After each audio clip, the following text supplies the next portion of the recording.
Nais kong maging bahagi ng isang adhikain at makiisa sa gawaing makadiyos at masaya, paglilingkod sa Diyos at kapwa sa ikalawang parokya ng Pasay, kaisa ng Birheng Maria, Our Lady of Sorrows. Tara na!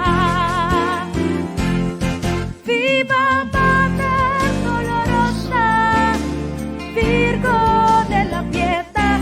Viva Mater Dolorosa de la Pieta, ora pro nobis.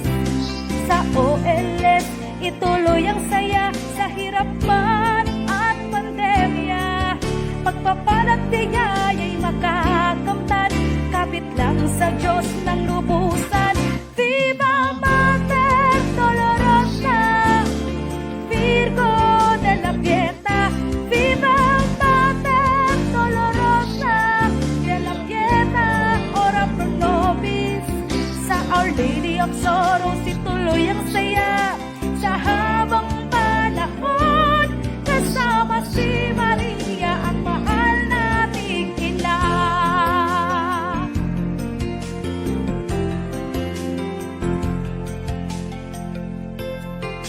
Salamat po, O Diyos Ama, sa pagpapala mong lubos.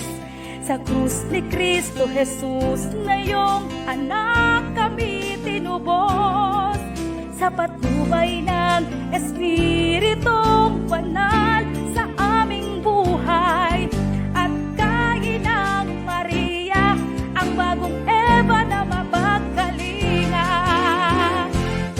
Viva Mater Dolorosa, Virgo de la Pieta.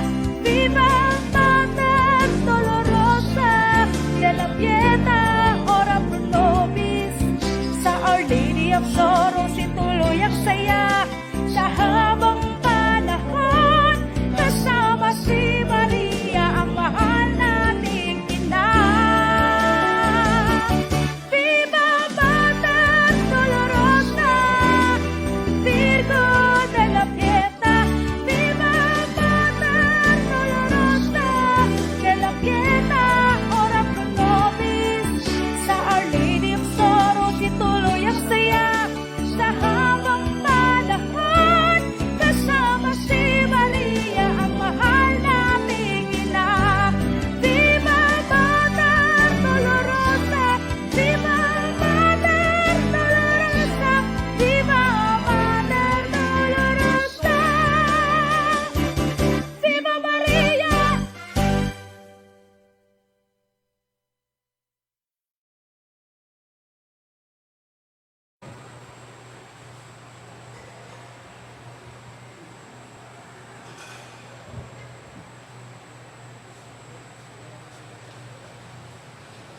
Kuya, ano niyo po yung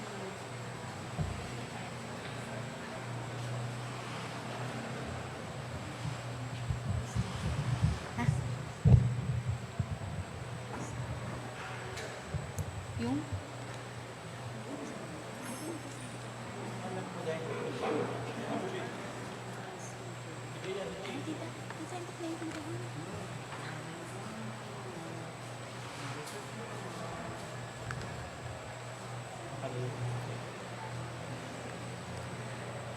ano ba?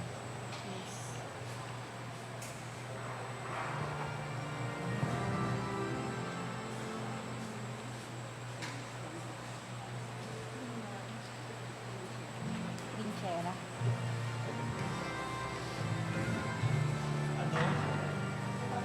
Good morning, brothers and sisters. Let us include in our prayers healing and good health of Father Manalo, SSP, Father Arthur Palisada, SSP, Father Joel Baguna, SSP, Father Joseph Haviliano, SSP, Father Arman Tangi, SSP, Father Pete Barisoro, SSP, Father Reste de la Peña, SSP, Father Dominador Guzman Jr., SSP. Special intentions of Dominador Guzman Sr., Nancy Tannen family, Peruel de la Peña Santosildes Alegre families, alay sa Dambana contributors, Mr. and Mrs. Eduardo Ocodaira, Marife Biador, Evelyn Biador, Destura family, Franz Trensingira. Eternal repose for the souls of the following: Carmelita Guzman, Lutcardo and Arlinda, Angelico and Strelita, Alfonso and Bladina, Gregorio, Raul Jr. and Corazon, Father and Cole Clemente Canavero SSP, Father Francisco Joseph Javellana SSP, Father Giuseppe Girolamo Casolari SSP, Father Manuel Luis Lentarna SSP, Father Moises Pascual Leviste SSP, Father Andres Arboleda Jr. SSP, Father Josefino Javellana SSP, Tasing, Leti, Gil, Carlitos, Teddy, Pablo, Alejandrino, Isang, Pelaring, Felipe, Emilia, Isabel, Christine, Mateo Viador, Kevin Morton, Reynaldo Tenorio, Joaquin Tenorio, Solano Ansay, Francisco Ansay, Getulio Glorioso, Pedro Villamor, Marina Salandanan, Nelson Lim Sr., Nemia Lim, Nicasio Karamat, Warren Peralta, Feliciano Marquez Sr., Reynaldo Mangalindan, Arnel Mangalindan, Afelino Mangalindan, Ernesto de Jesus, Enrique de Jesus, all souls in purgatory.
Magandang umaga po mga kasambuhay, mga kaparokya.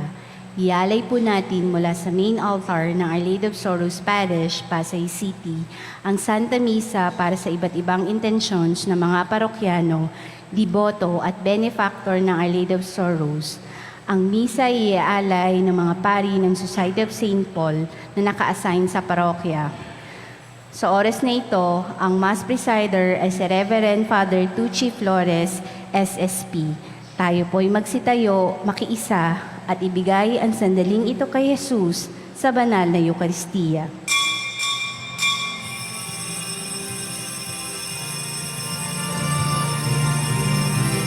Nais kong maging bahagi ng isang alikain at makisa sa gawain makadiyosang masaya, maglilingkod sa Diyos at kapwa. Sa ikalawang parokya ng Pasay, kay San Pireng Maria, Our Lady of Sorrows, tara na. Viva Mater Dolorosa, Virgo de la Pieta, Viva Mater Dolorosa, de la Pieta, ora pro nobis, sa oeles, ituluyang saya, sa hirapan ng pandemya, pagpapalang biyaya'y makakamtan, kapit lang sa Diyos ng lubusan. Viva Mater Dolorosa, Virgo de la Pieta, Viva Mater Dolorosa, de la Pieta, ora pro nobis, sa Lady of Sorrows, ituluyang saya, sa habang panahon, kasama si Maria, mahal naming ina. Viva Mater Dolorosa, Viva Mater Dolorosa, Viva Mater Dolorosa,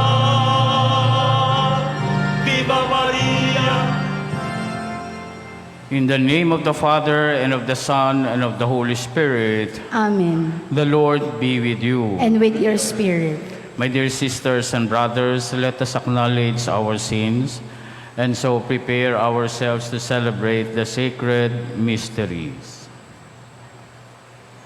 You were sent to heal the contrite of heart. Lord, have mercy. Lord, have mercy. You came to call sinners. Christ, have mercy. Christ, have mercy. You are seated at the right hand of the Father to intercede for us. Lord, have mercy. Lord, have mercy. May Almighty God have mercy on us, forgive us our sins, and bring us to everlasting life. Amen.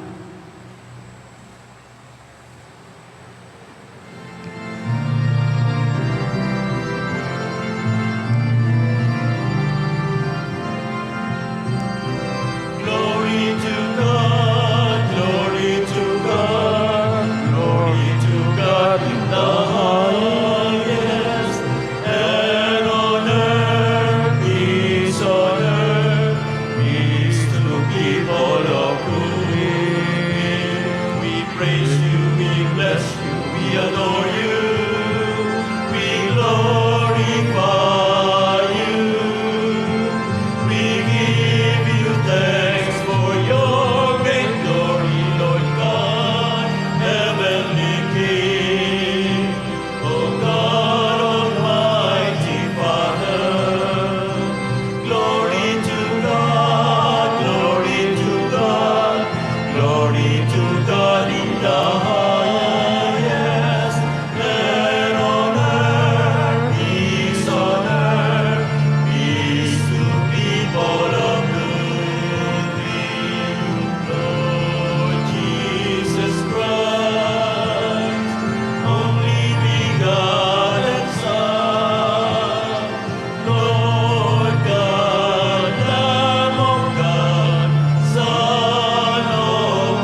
Let us pray.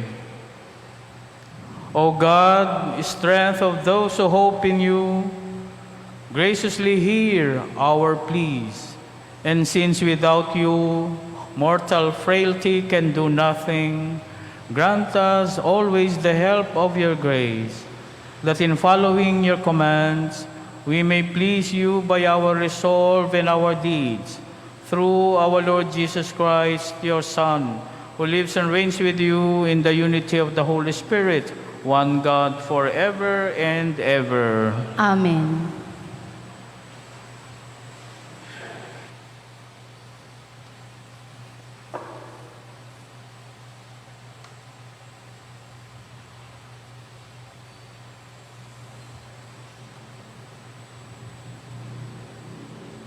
A reading from the book of the prophet Ezekiel. Thus says the Lord God, I too will take from the crest of the cedar, from its topmost branches, tear off a tender shoot, and plant it on a high and lofty mountain. On the mountain heights of Israel, I will plant it.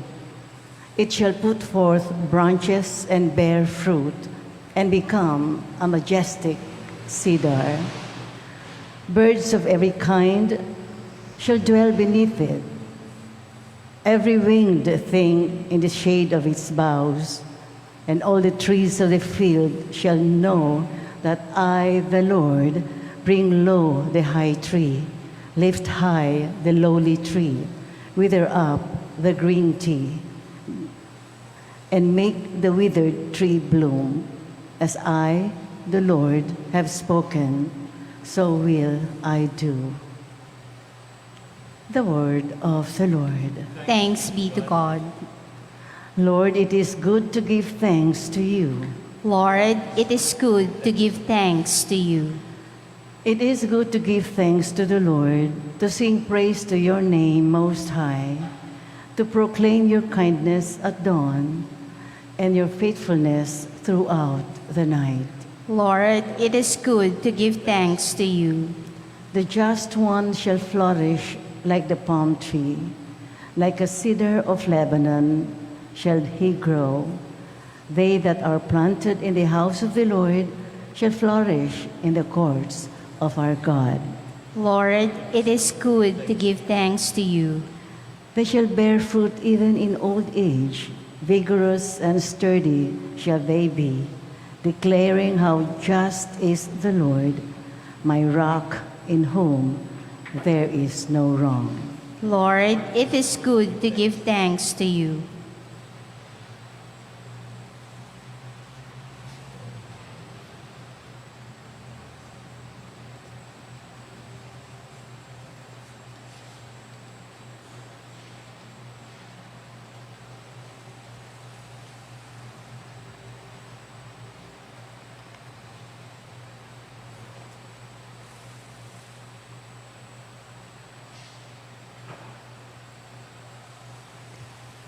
A reading from the second letter of St. Paul to the Corinthians. Brothers and sisters, we are always courageous, although we know that while we are at home in the body, we are away from the Lord. For we walk by faith, not by sight. Yet, we are courageous, and we would rather leave the body and go home to the Lord. Therefore, we are aspire to please Him, whether we are at home or away. For we must all appear before the judgment seat of Christ, so that each may receive recompense according to what he did in the body, whether good or evil. The word of the Lord. Thanks be to God.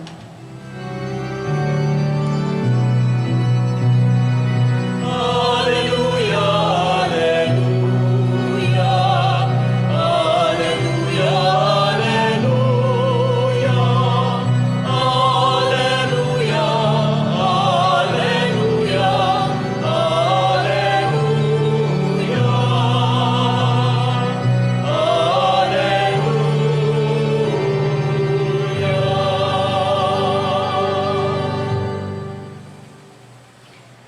The seed is the word of God. Christ is the sower. All who come to him will live forever.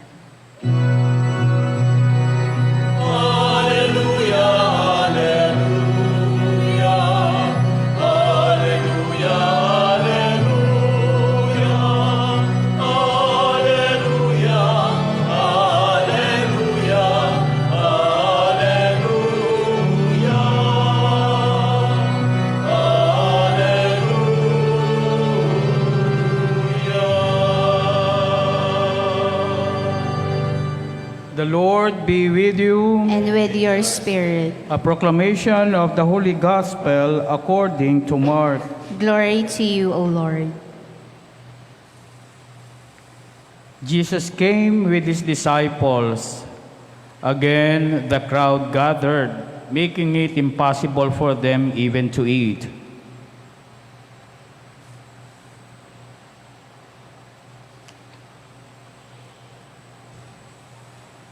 Jesus said to the crowd, "This is how it is with the reign of God. A man scatters seed on the ground. He goes to bed and gets up day after day. Through it all, the seed sprouts and grows without his knowing how it happens. The soil produces of itself first the blade, then the ear, finally the ripe wheat in the ear. When the crop is ready, he wields the sickle, for the time is ripe for harvest." He went on to say, "What comparison shall we use for the reign of God? What image will help to present it? It is like mustard seed, which when planted in the soil is the smallest of all the earth's seeds. Yet once it is sown, springs up to become the largest of shrubs, with branches big enough for the birds of the sky to build nests in its shade." By means of many such parables, he taught them the message in a way they could understand.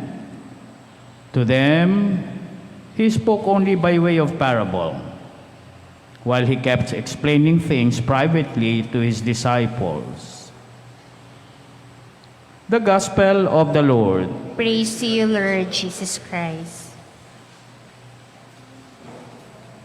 Magandang umaga po sa inyong lahat. At sana po ay hindi ko sinira ang inyong magandang umaga dahil sa aking pagdating ng huli. Wala po akong dahilan maliban sa nahuli ng gising. So patawarin niyo po ako. At muli, as usual, binabati natin hindi lang kayo ng mga naririto sa simbahan ng parokya ng Our Lady of Sorrows sa Pasay City, kundi ang ating mga masugid na taga-subaybay sa Sambuhay TV Mass. Lalo na yung ating mga kababayan na naninirahan at nagsisikap mabuhay ng maayos at masagana para sa kanilang mga pamilya sa iba't ibang bahagi ng mundo. Kaya nga po, hinihiling ko ang inyong panalangin, no? Habang papunta rito at nagmamadali, ay narinig kong mayroong 3 tayong kababayan na nasawi sa isang sunog sa isang bansa sa Middle East. So ipanalangin po natin ang mga kapatid nating ito at lalo na rin ang kanilang mga pamilyang tiyak na nagdadalamhati sa pangyayaring ito. Noong tayo'y bata,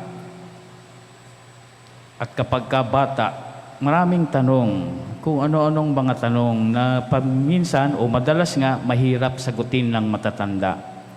Ako, kahit hanggang sa pagtanda na ay mayroon pa ring tanong, no? Tinatanong ko literally, tinatanong ko kung paano matulog ang isda, kung natutulog ba sila. At nung ako ay, noong 1990, nasa Pampanga ako, ang aking libangan ay nag-alaga ako ng isang isda. Hindi siya yung isdang nabibili mo sa sa mga tindahang magaganda. Hindi ko alam kung anong isda yun, pero itsura niya parang maliit na tilapia. No? Ang tawag ko sa kanya ay si Pipito.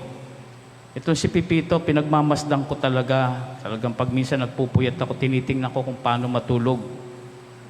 Ako lang ang napuyat, pero siya hindi. Mukhang hindi siya napuyat. Makasanay talaga siya ng matulog, ng nakadilat.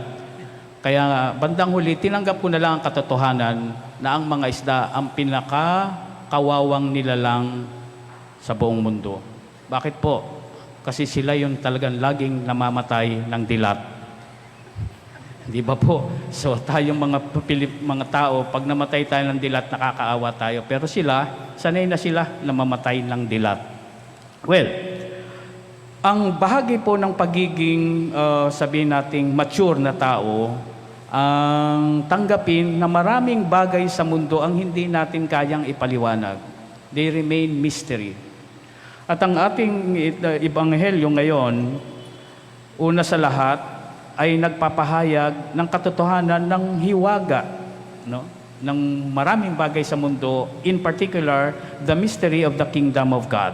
Yun po ang punto ng ating unang talinhaga. Ang talinhaga tungkol sa isang butil na inihasik ng magsasaka at natulog siya magdamag habang ang kanyang itinanim na butil ay nagsasarili na lumalago, bandang huli ay mamumunga nang hindi alam ng magsasaka kung papaano nangyari. Alam lang niya na may mangyayari pero hindi niya alam kung papaano talaga, no? Nang unti-unti ay may nagbabago doon sa butil hanggang sa ito ay mamunga, mahiwaga. Nagpapahiwatig ito na ang paghahari ng Diyos sa ganun ding paraan ay hindi natin maaring baliwalain. Kahit hindi natin naiintindihan ang mga pangyayari sa ating buhay, at sabi ko nga ay maraming mahiwaga, kaya nga kinanta na lang, dahil hindi maipaliwanag kinanta na lang, mahiwaga ang buhay ng tao. Come to think of it, the same thing happened when Jesus rose from the dead. We just believe that Jesus rose from the dead, but how it happened? No. Wala namang sumama sa kanya doon sa loob ng libingan. Ang nakita na lamang ay ang mga natitirang mga damit o kasuotan ni Jesus na maayos na nakatupi. How it happened? It happened, but how it happened remains a mystery to all of us. At ganyan din daw po ang paghahari ng Diyos. Maaring nakikita natin sa ating paligid, maraming mga masama tayong nakikita, hindi natin matanggap. Sabi natin, bakit ganito ang buhay? Pero ipinapangako ng talinhaga na ito na ang paghahari ng Diyos, hindi mo man nakikita, ay tiyak na kumikilos sa buhay natin dito sa mundo. Whether we like it or not, whether we believe it or not, whether we see it or not, soon, the kingdom of God will be not just upon us. It's already upon us. Kung hindi, its effects will be seen and the fruits will be harvested by His people. Tayo po yun. No? At ganun din po ang bawat isa sa inyo. Bawat sa inyo ay pinaghaharian din ng Diyos. Sa isang punto de vista, sinasabi sa atin na tayo ay mga templo ng Diyos. Sa makatwid, kung tayo ay templo ng Diyos, ang Diyos ay naghahari sa atin. Sa madaling salita o sa ibang salita, tayo rin ay paghahari ng Diyos o kaharian ng Diyos. At mukhang hindi madalas makita, kahit nga tayo mismo sa atin, we complain. Ang hirap magpakabait. Gusto kong maging mabuti, no? Pero hindi ko magawa. Tama si San Pablo, the spirit is willing, but the flesh is weak. And many of us, sooner or later, simply give up. Wala na akong magagawa. Ganito na talaga ako. But don't give up. Because mysteriously, the seed of the kingdom of God that is in you will continue to grow, and ultimately, it will bear much fruit. That is not my word, that is the word of God. Gusto kong ulitin sa pagkakataong ito ang sinabi sa isang panayam, no, tungkol kay Bishop Ted Bacani. Kasi ito ay napaka-practical para sa ating lahat, no, na nagsasabing na lalo na nasasanay na para natin tanggapin na yon ay kagagawan ng Diyos, kailangan kagulat-gulat. It must be spectacular, always. Takbo tayo kapag narinig tayong may mga mahimala doon, may nagpapagaling dito, merong kababalaghan dito. At yun ang ating paboritong pinupuntahan. Pag medyo tahimik lamang ang mga ganyan ang buhay ng maraming mga charismatic communities. Nung unang maraming nagtutumbahan, pag pinatungan ng kamay, ang daming tao. Noong wala na, at wala na rin mga speaking in tongues at hindi nila maintindihan, pero mukhang kahangahangang bagay, umuunti na ang mga kasapi. Umuunti na ang pumupunta. But my dear sisters and brothers, hindi nyo nakikita pero nananatiling mabisa, kumikilos, makapangyarihan, at yes, mabunga ang paghahari ng Diyos. We just have to believe. That is exactly what the parable is all about. So balik tayo kay Bishop Ted Bacani. Ang sabi niya, kayong mga Kristiyano, tayo raw. Hindi tayo inaasahan ng Diyos na maging mabongga. Ang kailangan niya ay tayo makitang mabunga. Hindi sa mga, sabi nga, kagulat-gulat na bagay. In a way, ganito rin po. Hindi ko nakahabaan at baka ako'y pagalitan nyo pang lalo. Ang ikalawang talinhaga tungkol doon sa mustard seed. In a way, ganun din. Pero ang punta naman dito ay kung ano yung dating kinikilala nating o hindi natin pinapansin dahil maliit. Sa talinhagang itong sinasabi na ang Diyos ay maaring kumilos ng makapangyarihan kahit doon sa mga bagay, mga pangyayari at mga taong inaakala nating mga baliwala. Inaakala nating walang maibibigay, maibabahagi. Inuulit ko, katulad ninyo, katulad nating lahat. We are not the saviors of the world, of course. Pero ganun pa man, tayo ay inaasahan at binibigyan ng mahiwagang kapangyarihan ng Diyos na maging kabahagi sa unti-unting pagbabago ng mundo, buhay ng ibang tao, at yes, ultimately, pagliligtas ng buong nilikha sa maliliit nating pamamaraan. Maaaring para sa atin, baliwala.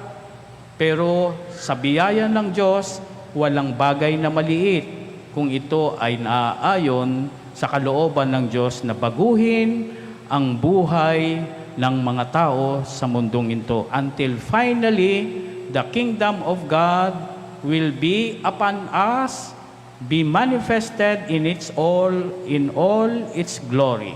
May God bless us. Tumayo na tayo, ipahayag natin ang ating pananampalataya. I believe in one God, The Father Almighty, maker of heaven and earth, of all things visible and invisible. I believe in one Lord Jesus Christ, the only begotten Son of God, born of the Father before all ages, God from God, light from light, true God from true God, begotten not made, consubstantial with the Father. Through him all things were made. For us men and for our salvation, he came down from heaven. And by the Holy Spirit, he was incarnate of the Virgin Mary and became man. For our sake, he was crucified under Pontius Pilate. He suffered death and was buried, and rose again on the third day in accordance with the Scriptures. He ascended into heaven and seated at the right hand of the Father. He will come again in glory to judge the living and the dead, and his kingdom will have no end. I believe in the Holy Spirit, the Lord, the giver of life, who proceeds from the Father and the Son, who with the Father and the Son is adored and glorified, who has spoken through the prophets. I believe in one holy, Catholic, and Apostolic Church. I confess one baptism for the forgiveness of sins, and I look forward for the resurrection of the dead and the life of the world to come. Amen.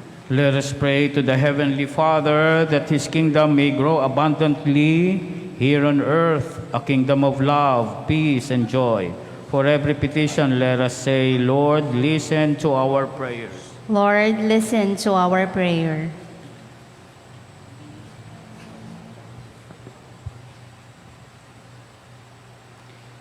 That the Church, the people of God, may be a leaven for the whole world through its proclamation of and witness to the love of God for all men and women. We pray Lord, listen to our prayer. that church leaders and all those who work for the building of God's kingdom may not be discouraged with the seeming lack of success of their efforts, but continue to rely on God, who alone gives growth. We pray Lord, listen to our prayer.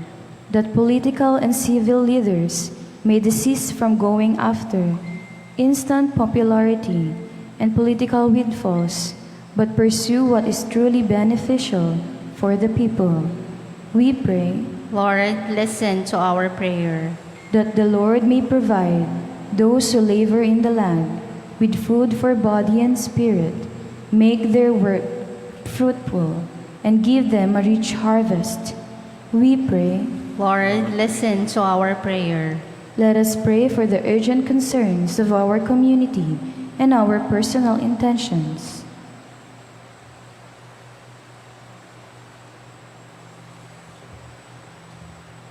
For these intentions, we pray, Lord, listen to our prayer. Loving Father, grant the petitions of your children, for we ask all of this in the name of Jesus, our Lord. Amen.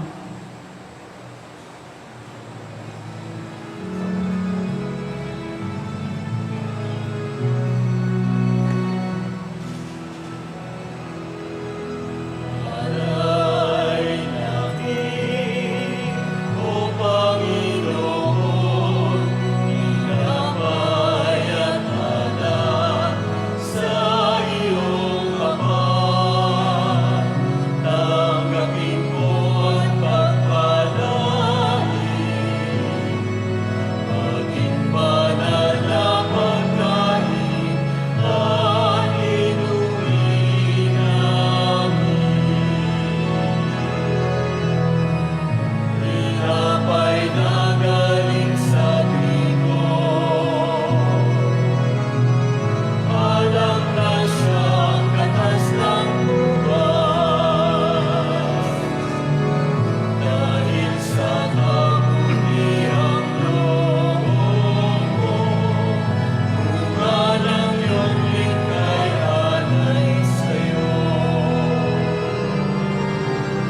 Alay namin, O Panginoon, inapayat anak sa iyong kapal. Tanggapin mo at pagpalain, maging banal na pagkain at inumin namin. Ka, O Diyos, magpakailanman.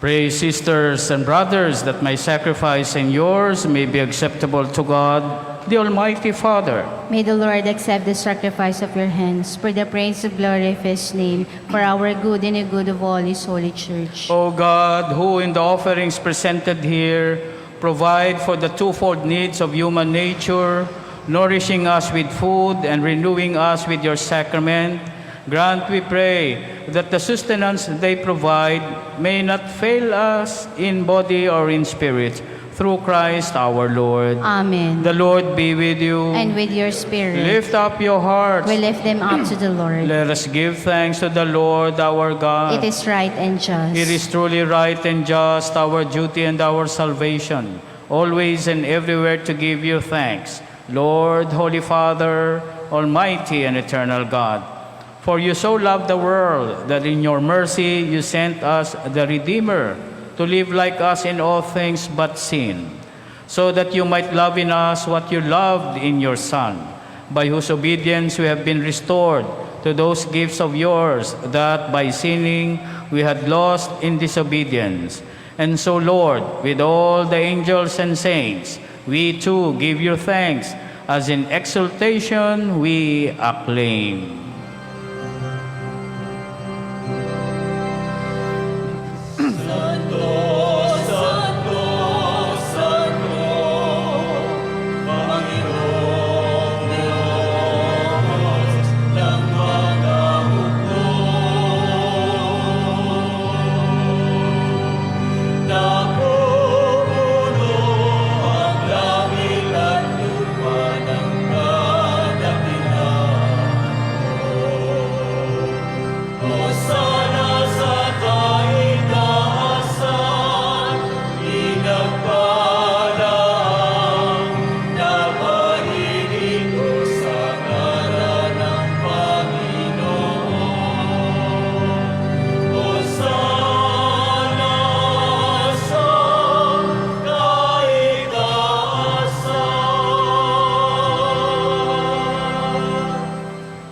You are indeed holy, O Lord, the fount of all holiness. Make holy, therefore, these gifts, we pray, by sending down your Spirit upon them like the dewfall, so that they may become for us the body and blood of our Lord Jesus Christ. At the time he was betrayed and entered willingly into his passion, he took bread, and giving thanks, broke it, and gave it to his disciples, saying, "Take this, all of you, and eat of it, for this is my body, which will be given up for you."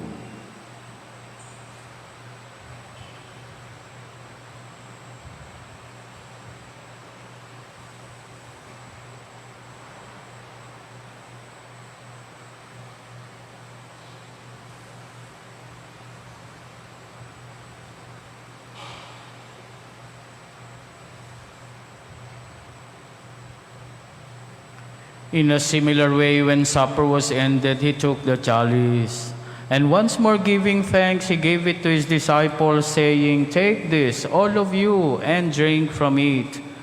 For this is the chalice of my blood, the blood of the new and eternal covenant, which will be poured out for you and for all for the forgiveness of sins. Do this in memory of me."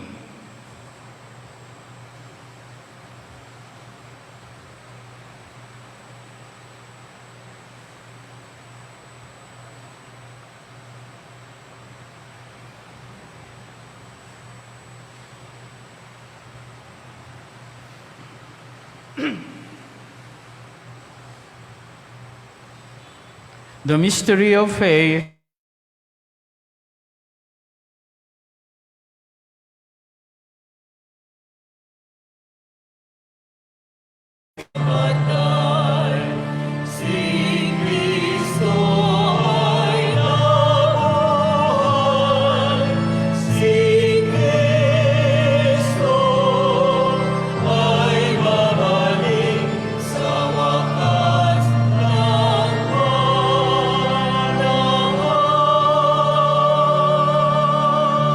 Therefore, as we celebrate the memorial of his death and resurrection, we offer you, Lord, the bread of life and the chalice of salvation, giving thanks that you have held us worthy to be in your presence and minister to you.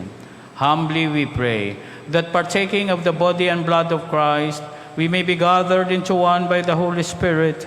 Remember, Lord, your church is spread throughout the world, and bring her to the fullness of charity, together with Francis, our Pope, and Jose, our Archbishop, and all the clergy. Remember also our brothers and sisters who have fallen asleep in the hope of the resurrection, and all who have died in your mercy. Welcome them into the light of your face.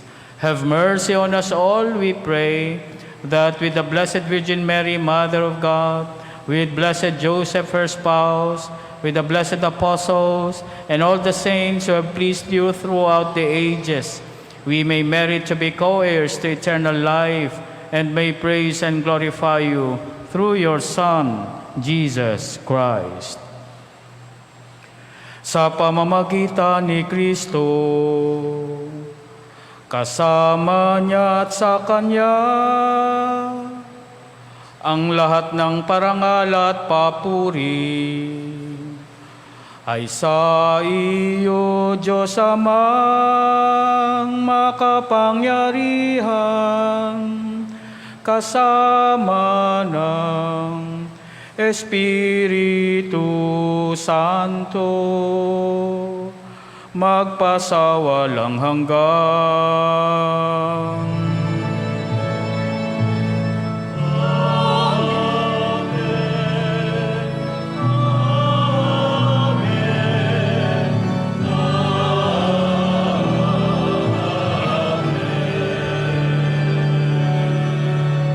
At the Savior's command, informed by divine teaching, we dare to say, Our Father, who art in heaven, hallowed be thy name. Thy kingdom come, thy will be done on earth as it is in heaven. Give us this day our daily bread, and forgive us our trespasses, as we forgive those who trespass against us.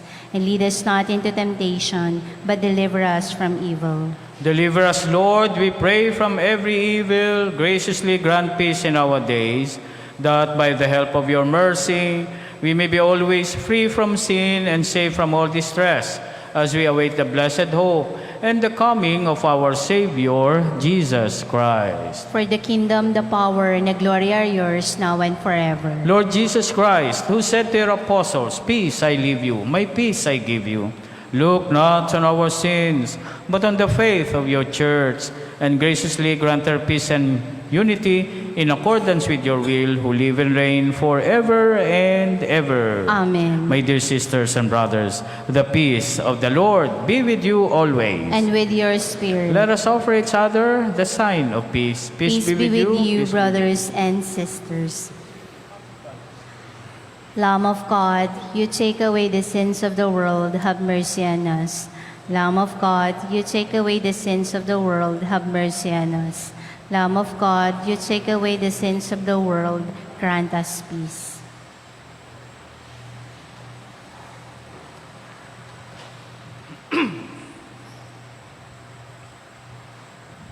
Behold the Lamb of God. Behold him who takes away the sins of the world. Blessed are those called to the supper of the Lamb. Lord, I am not worthy that you should enter under my roof, but only say the word, and my soul shall be healed.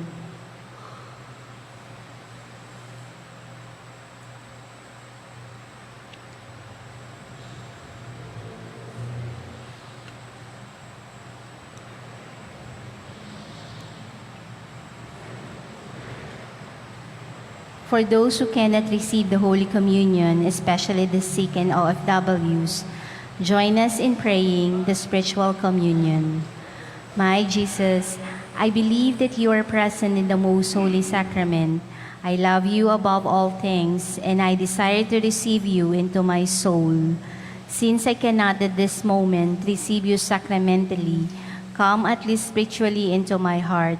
I embrace you as if you are already there, and unite myself wholly to you. Never permit me to be separated from you. Amen.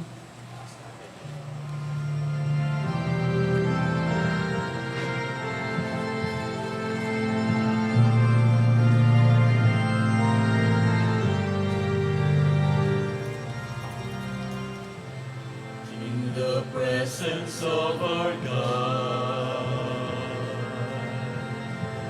as we gather here in Christ, feel the Spirit breathe upon us, the breath of life, grace and divine.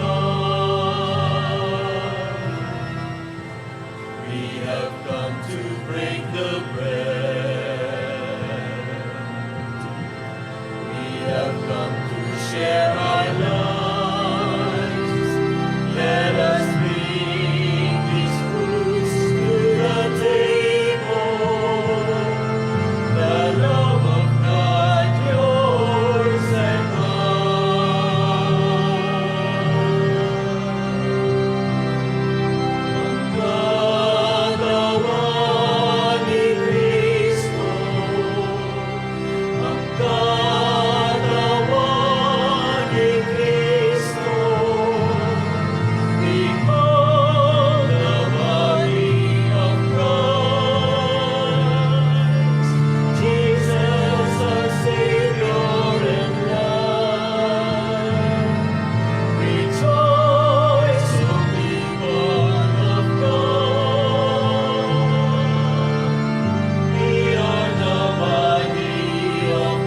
Let us pray. As this reception of your Holy Communion, O Lord, foreshadows the union of the faithful in you, so may it bring about unity in your church through Christ our Lord. Amen. Please be seated for some announcement. Dambana funds ongoing projects. Tuloy-tuloy po ang paggawa natin sa mga facilities ng parokya.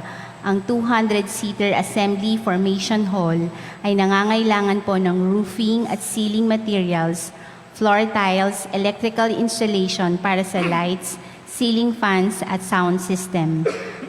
Makibigay ang inyong donations at love offering sa parish office bukas alas 8 ng umaga hanggang alas 4 ng hapon araw-araw at humingi ng acknowledgement receipt. Pwede rin pong magdeposito sa Metrobank checking account Our Lady of Sorrows Parish 2917-2918-22793. Maki-screenshot ang inyong deposit slip sa messenger account ng parokya, Our Lady of Sorrows Parish. Healing Crusade with Brother Edwin Daulo, servant leader and founder, ang Diyos Gugma Community. June 20, Thursday, starting at 2 p.m. Mga regular schedule ng parokya sa June 18, third Tuesday of the month at 5:30 p.m., Healing Mass, Rosary at Eucharistic Healing with Buklod ng Pag-ibig Community. Sunday Confession, 8:30 to 11 o'clock in the morning at 4:30 to 6:30 in the evening. Maraming salamat po. Please be advised that the parish office will be closed on June 17, Monday, in the Feast of Idil Adha. Please be guided accordingly. Please all stand.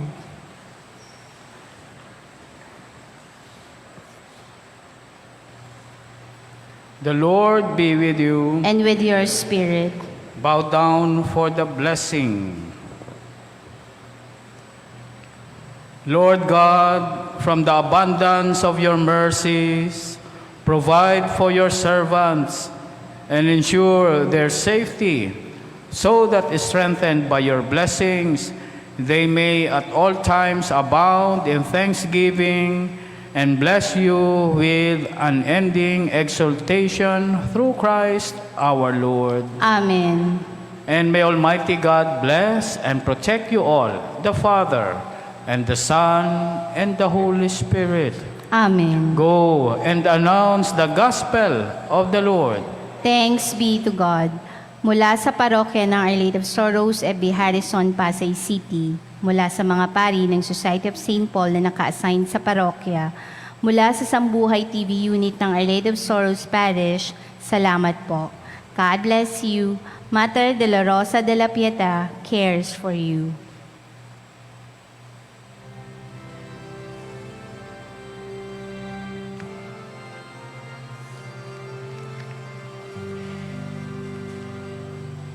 Salve Regina, Mater misericordiae, vita dulcedo, extres nostra salve. A te clamamus, exules Filii Hevae, a te suspiramus, gementes et flectes, in ab lacrimarum vale. Ea ergo, advocata nostra, illos tuos, misericordes oculos, ad nos converte. Et Iesus, benedictum fructum ventris tui, nobis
Kain.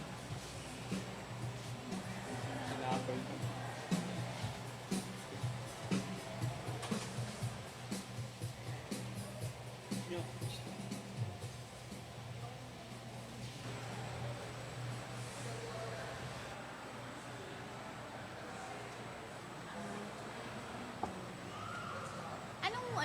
Paano to? Kukunin na lang. Ay, wala tayong parang farewell something. Ano lang. Okay.